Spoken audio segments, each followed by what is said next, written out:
and welcome. These are horse racing selections for Thursday, the 26th of September.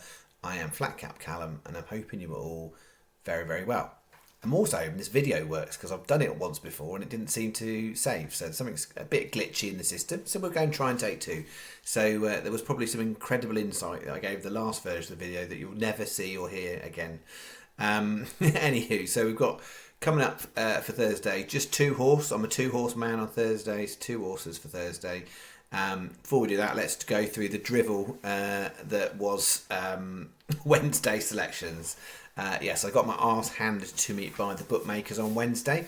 Now we've seen the full spectrum in the sort of week I've been back. We can have highs on Saturday, you can have super lows on Wednesday. The point is there'll be more Wednesdays than Saturdays, but if you get enough Saturdays, they outweigh the Wednesdays. If you catch my drift, that's what we're trying to do.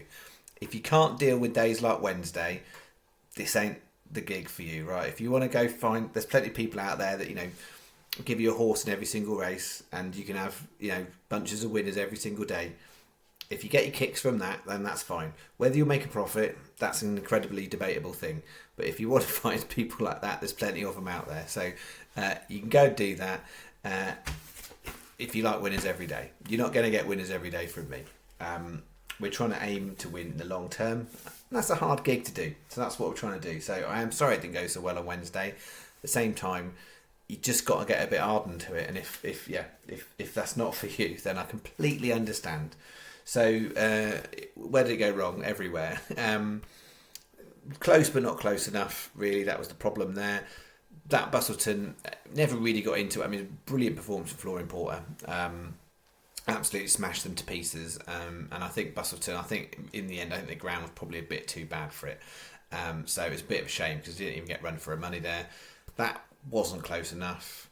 Born Bright, I do think the ground really got bad at Listowel, much worse than I thought it was going to be. And I think if it was on good ground, that would have been a bit of a different race.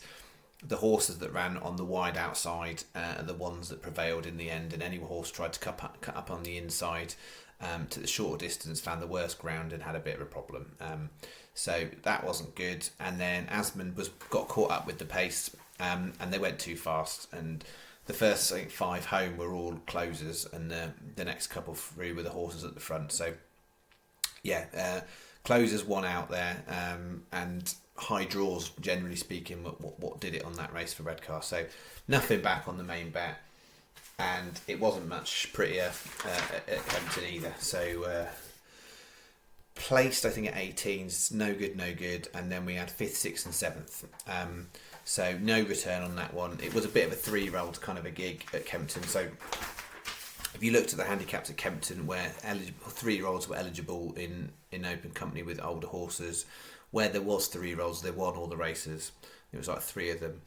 And it goes like that sometimes, so that you will generally find 3-year-olds are artificially shorter in the market, older horses are artificially higher.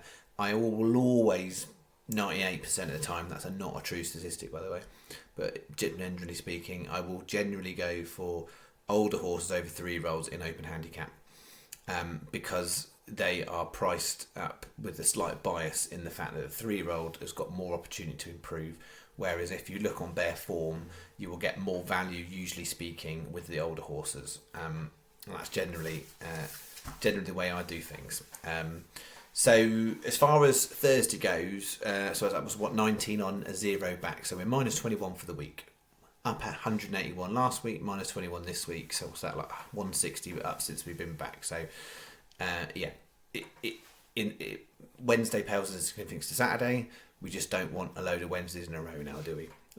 So as far as Thursday goes, I quite liked a few things at Newmarket and Pontefract. What I don't like is the weather forecast and the unpredictability of how much impact it's going to have on the going. So I've just been a bit careful, and I've got one horse at Newmarket and left Pontefract. In terms of Listowel, I didn't like it. So there's some big field handicaps, but I didn't have a strong read on any of them. So I've left those out, even though there's some decent place terms available. Perth wasn't for me, and then Southwell. I just wasn't feeling that there was a few low grade handicaps, and there wasn't anything particularly strong. And I'm just trying to be a bit careful. I had 2 low grade handicap horses run on our bet on Wednesday, both flunked. I'm just trying to be a bit careful. So What does that leave me with? That leaves me with one at Newmarket and one in the 1 3 mile 3-year-old and upward maiden at Southwell. That'll be the race that most people are going to be all over like a rash, aren't they? So let me explain. So 505 Newmarket repertoire. Decent horse in terms of consistency. Every now and again it will chuck in one bad run, maybe like 1 in 8, 1 in 9, but generally speaking it's a consistent horse. It's got form at Newmarket, so that's decent. What I'm hoping there is the ground doesn't go too bad. If it gets to soft, then I'm going to be less keen on it. I still think it can run competitively soft, but it will run a better race if it's good or good to soft. It's won 3 handicaps in its life. The 3 times it was down to a handicap mark of 80. It hasn't got below 80 until last time when it ran at Windsor and it was off 79 and the ground went soft and it was 3rd. So it's still 79. It's won the 3 times it ran off a mark of 80. So it's definitely got previous to run well off this sort of mark. But you want the ground to stay good. The 3 times it won when it was off a mark of 80, good was in the description. So that's what we're hoping for in there. 4 places most bookies on that race. Sky are 5. So it's 2-star bet repertoire.